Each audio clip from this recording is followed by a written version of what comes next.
I'm a Buddhist, I'm a Muslim, I'm a Christian, I'm whatever you want me to be. It all comes down to the same thing. You're in a loving place or you're in an unloving place. I just want to be myself. If I lose a few fringe people who can't deal with the fact that there's other forces in the world, that's okay with me. The meaning of life? You want to know what it is? Love yourself. Jim Carrey is loved by many, known for his roles in Dumb and Dumber, The Mask, Ace Ventura, and many more. He's made a name as one of the funniest people on earth. Although for decades, there has been a spiritual side to Jim that is often overlooked or misinterpreted. In 2009, he told a story about a mystical experience he had, which pushed him down a path of spiritual awakening. A few months ago, after knowing Eckhart Tolle for a while and studying the books, I woke up and I suddenly got it. I understood suddenly how thought was just an illusory thing. And how thought is responsible for, if not all, most of the suffering we experience.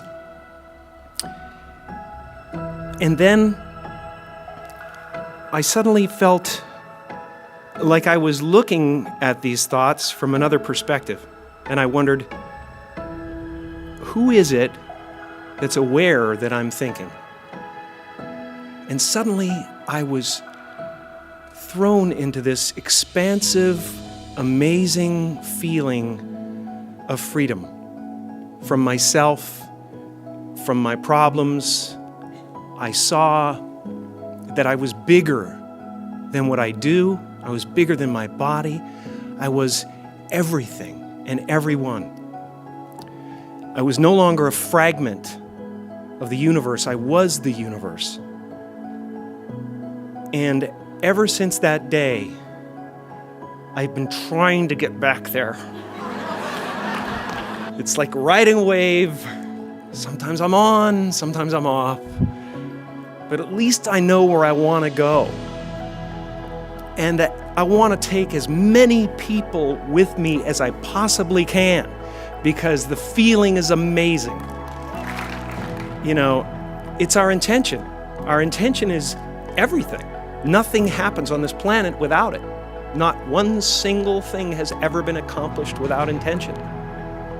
So I started thinking about my life, and I started thinking about this conference and what we're about, and I looked back and I thought, well, I was two people my whole life. I was in the living room entertaining people, being a monkey, you know, doing my thing for the company and trying to relieve my mother, who was suffering. She had rheumatoid arthritis and phlebitis and everything under the sun that was nagging at her, and she was depressed. And I wanted her to be free. And I wanted her to realize that her life was worth something because she gave birth to someone who was worth something. And then I would go into my room and I would sit with a legal pad.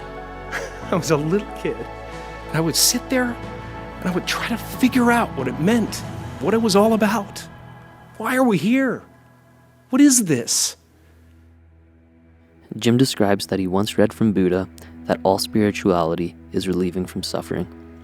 Similarly, Buddha summarized the reality of suffering in the four truths. 1. Our lives are pervaded by suffering, both obvious and subtle. 2. There is an identifiable cause of our suffering. 3. Because we know its cause, we can free ourselves from suffering. And 4. There is a specific path we can follow to end suffering, which consists of meditation, wisdom, and ethical living. Buddha's teachings on suffering resonated with Jim, as he realized that he was trying to relieve his mother from suffering all along.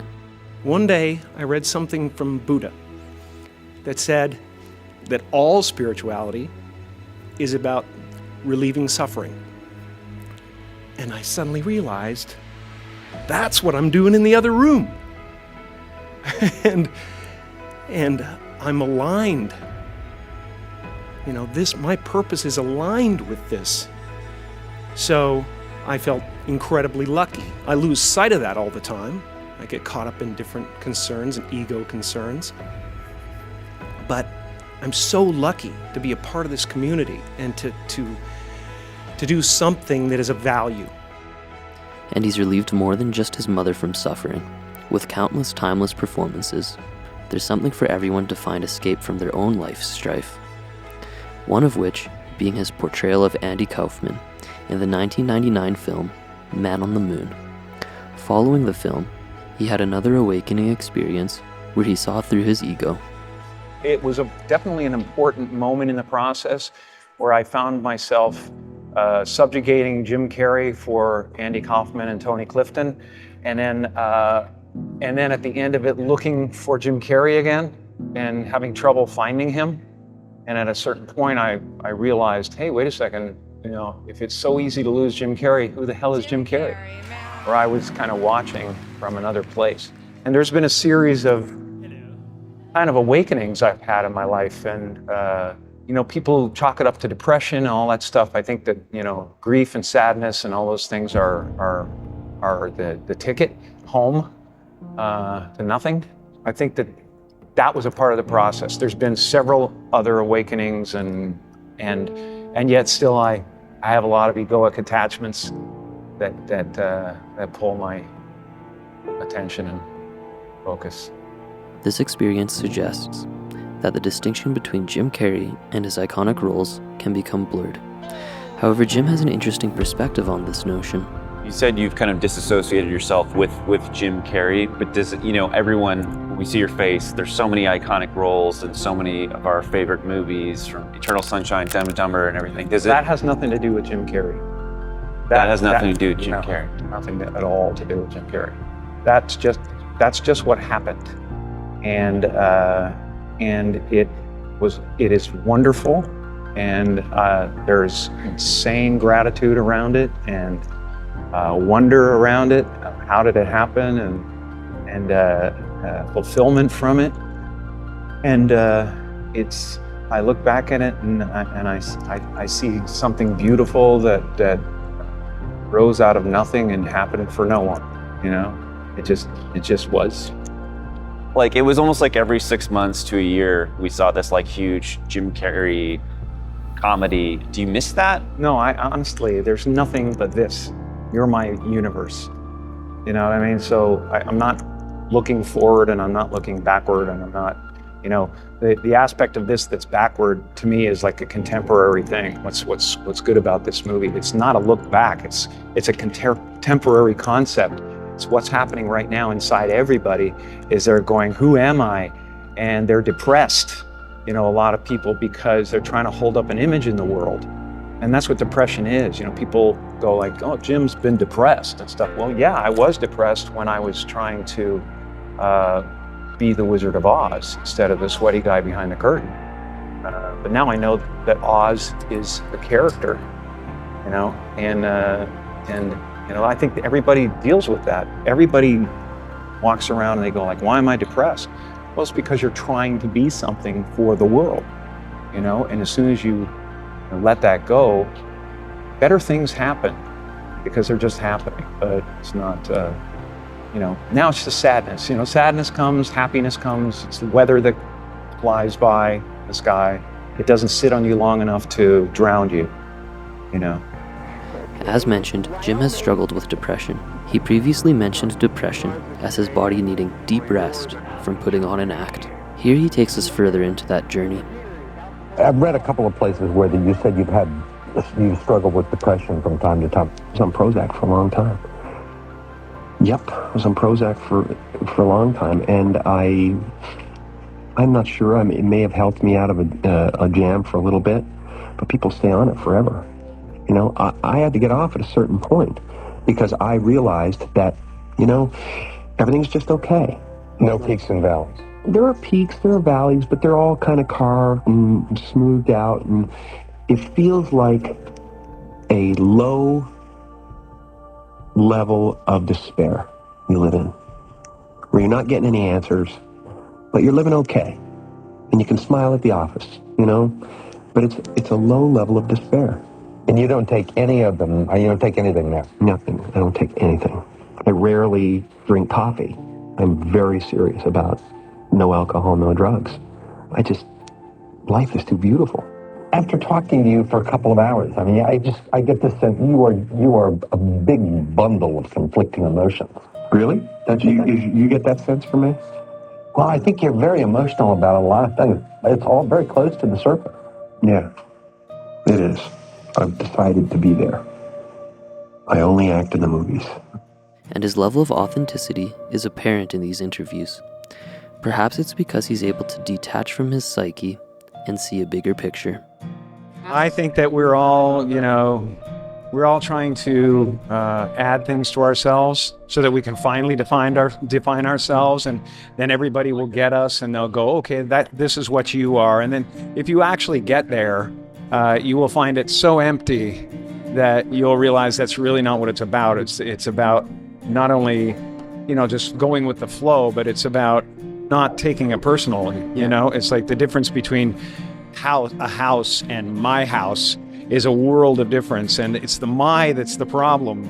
So you can do all this without the my involved. You can do it in a way that it's not, life isn't happening to you, it's happening for for the good of everyone. It's just it's a play. It's a giant field of consciousness dancing for itself, and you're here to make me happy, and it's making itself happy.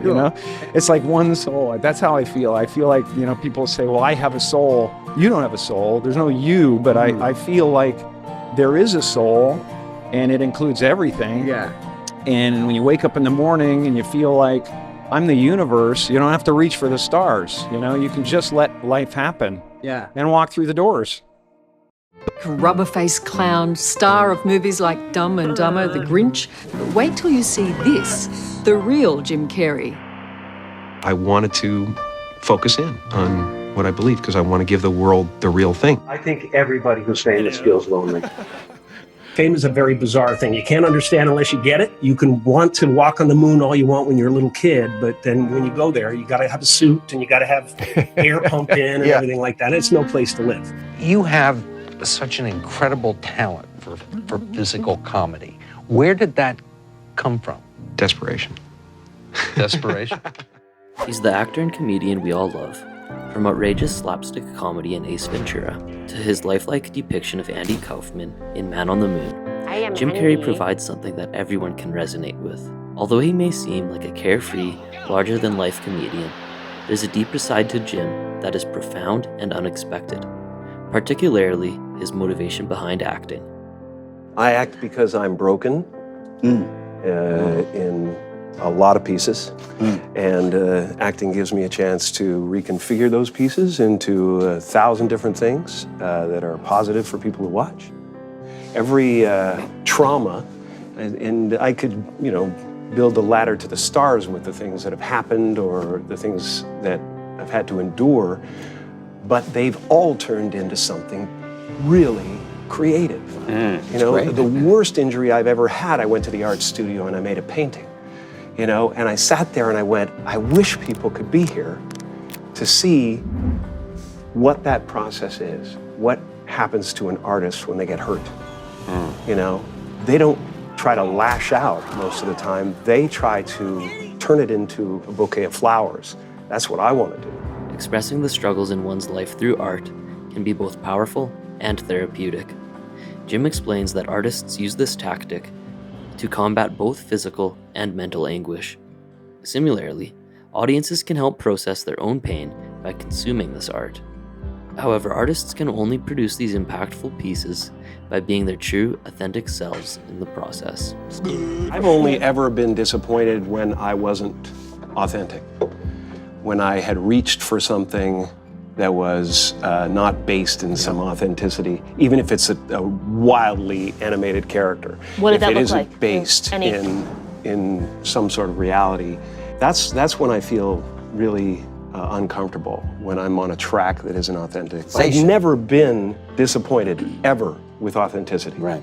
And I was really frightened about it, you know, until a few years ago when I started kind of sharing how I feel about things and my truth. And there was a voice telling me that if I actually didn't score, if I didn't hit a funny line every at least 30 seconds, they would think I was pompous, and they would turn against me and say, "Who the f do you think you are?"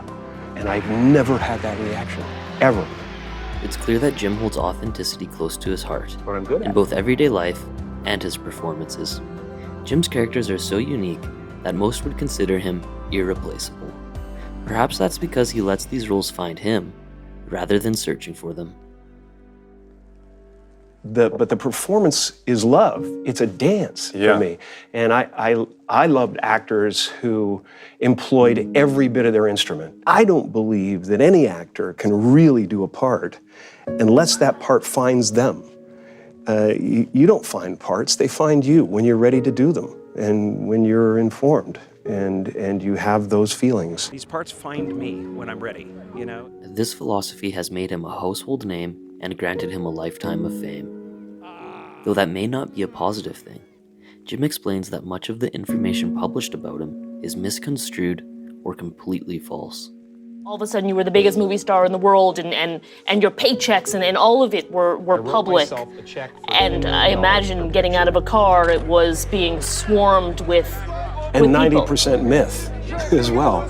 So that's a tough thing to deal with. What does that feel like? People What does it create your life. Yeah? They take elements that are true and they put it in an article so the article looks legit, and yet there's so much of the article that isn't true. So that's something to kind of teach you that, hey, you know what? In order to go forward, I have to let go of what this creation is. And I ultimately found that even the me I created wasn't real, so that left me in an odd, precarious situation. And I've been writing and creating about that for a very long time. Many of the things I do have to do with the disappointment of creating a winning personality in the world, and then eventually, you know, for your own sanity and freedom, letting it go, you know? Letting go has not only given Jim the strength to navigate through fame, but also stay true to himself. If you had a day where nobody would recognize you? I don't think I'd be that different, honestly. I dropped the whole trying to be something for somebody a long time ago, so I pretty much walk through the world except when I want to be funny or I want to do something outrageous, you know, kind of tip the boat, you know. I don't have any trouble being myself, and I don't have any trouble saying no when I mean no. I don't feel there is a, you know, pressing responsibility to please everyone. I'm not unkind to people. No. I love people. I would much prefer saying hello and who are you and what are you doing today than giving a selfie, because selfies stop the world. You know, they stop life. You then go like that, and it's going on Instagram to give people a false sense of relevance, and that's something I have to kind of live with. It's, you know, nothing to do with the person that comes up, because they're programmed to react to celebrity that way. This programming Jim describes can be interpreted as a longing for relevance. One of the main places people search for this relevance is through social media. The idea that there is something beyond this invention we make of ourselves, and how the whole world is kind of geared now, it seems like anyway, since social media begs you to push their subscriber button, everybody is looking for their special place, their sense of relevance in the world. But not just normal relevance, a relevance that lasts beyond the grave, perhaps to the end of the entire program. It seems as though the only way to fulfill this sense of relevance is to let go. Just as Jim found to do in order to navigate fame, in a way, this can be contradictory. The answer for both people searching for relevance and for those who have found it is the same. One can do this by living in the present moment. Be in the moment and live now, because this is all there is, and enjoy now like a child, and be your authentic self. I've often said that I wished people could realize all their dreams and wealth and fame and so that they could see that it's not where you're going to find your sense of completion. So many chase the dream, fame, fortune, admiration, believing it holds the key to happiness. But what happens when you reach the summit and still feel incomplete? In this video, Jim Carrey pulls back the curtain on success, revealing that the real fulfillment we seek isn't found out there. It's uncovered within. I believe that I had to become a famous, idea. Yeah. And get all the stuff that people dream about, and accomplish a bunch of things that that look like success in order to give up my attachment to those things. It's been a part of the evolution of ego is to spend your first half of your life acquiring and adding, thinking you can add to yourself, and it looks great. I mean, it looks great when you got a cool car and you got good, nice clothes, and and you've done something that people admire. Jim got to this point in his life by helping people feel free, even if it was just for a moment.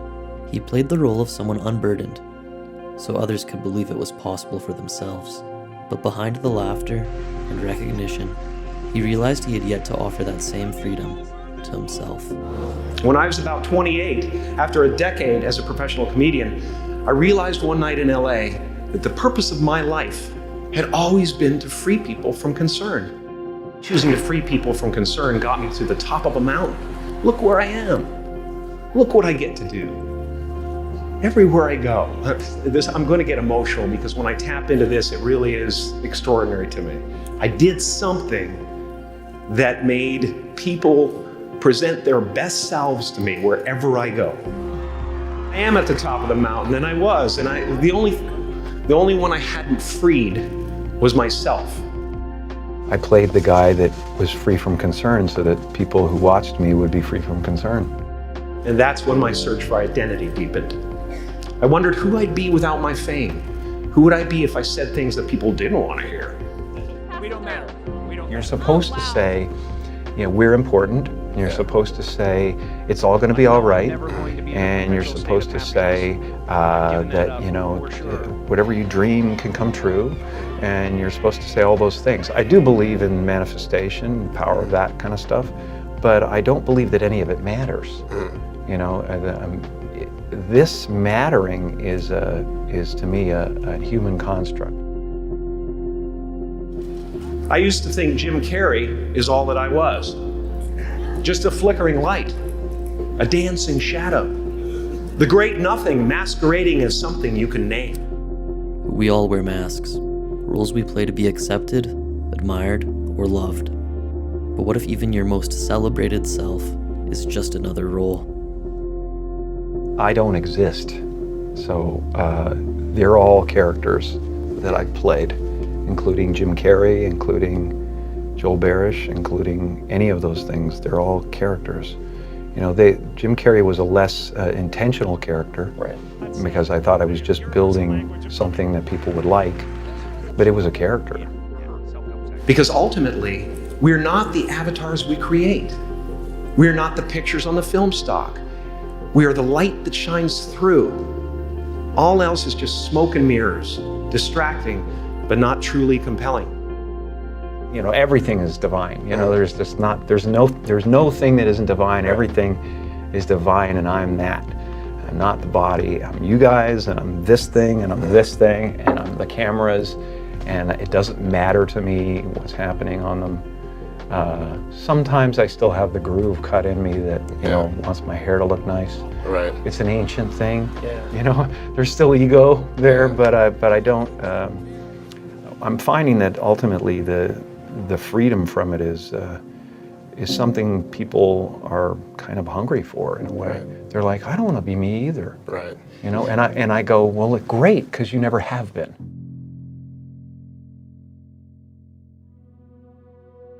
To find real peace, you have to let the armor go. Your need for acceptance can make you invisible in this world. Don't let anything stand in the way of the light that shines through this form. Risk being seen in all of your glory. Our eyes are not viewers, they are also projectors that are running a second story over the picture that we see in front of us all the time. Fear is writing that script, and the working title is, I'll Never Be Enough. When fear writes the script, it turns our lives into performances, constantly chasing approval, perfection, and worthiness. But the soul can only carry that weight for so long. What follows isn't weakness, it's a signal, and often that quiet collapse we label as depression is really the beginning of something far more honest. People talk about depression all the time. The difference between depression and sadness is just, from happenstance. Whatever happened or didn't happen for you, or, grief or whatever it is. And depression is your body saying, F you, I don't want to be this character anymore. I don't want to hold up this avatar that you've created in the world. It's too much for me.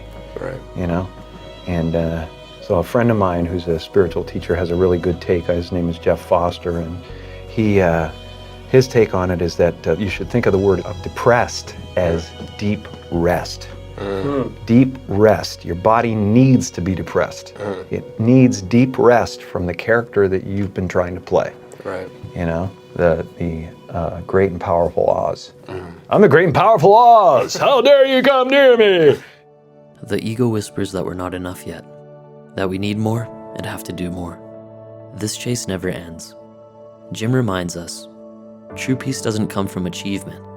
It comes from releasing the need to prove anything at all. This is the voice of the ego. And if you listen to it, there will always be someone who's doing better than you. No matter what you gain, ego will not let you rest. It will tell you that you cannot stop until you've left an indelible mark on the earth, until you've achieved immortality. How tricky is this ego that it would tempt us with the promise of something we already possess? The happy place is realizing that you're everything, and that there's no real you involved in the first place. The only thing that separates you from an African American or an African Canadian is an idea, and the weather, right. And the adaptation to the climate, and whatever it is, I don't believe in any of it, and so the feeling of wholeness is a different feeling than meanness. Wholeness isn't found in who we think we are. It begins when we loosen our grip on the idea of me, and in that stillness, something remarkable happens. The need to be someone fades, and what's left is simply being. But the mind resists this silence, creating ghosts of the future and shadows of the past. Anything to avoid the truth that the only moment that truly exists is now. I believe that peace lies beyond personality, beyond invention and disguise. You can spend your whole life imagining ghosts, worrying about the pathway to the future, but all there will ever be is what's happening here, and the decisions we make in this moment, which are based in either love or fear. So many of us choose our path out of fear disguised as practicality.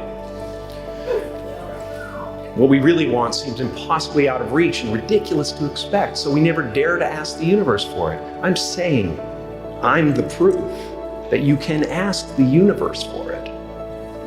Please. In case I don't see you, good afternoon, good evening, and good night.